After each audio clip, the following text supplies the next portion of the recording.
Hello guys, welcome back.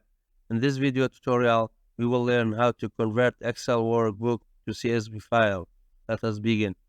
In first step, navigate to menu tab, click on File, go for Save As, select where you want to save the file. This is our file name, and select the file type. This window will open. We have different type of CSV files. The most commonly used is CSV comma delimited. This option saves the file as a text and uses the comma to separate the values within the file.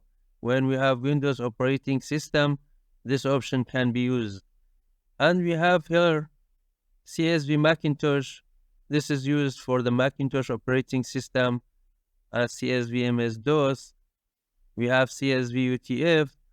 This can be used when you have a special or foreigner characteristics, but we will go for the most commonly used one, CSV comma delimited.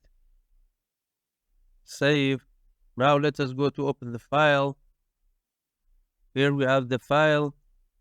Right click on it. Open with Notepad. This is our data. All are saved as a text and separated with comma. Thanks for watching.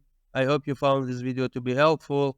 For more daily tips and tricks, subscribe us and don't forget to like the video.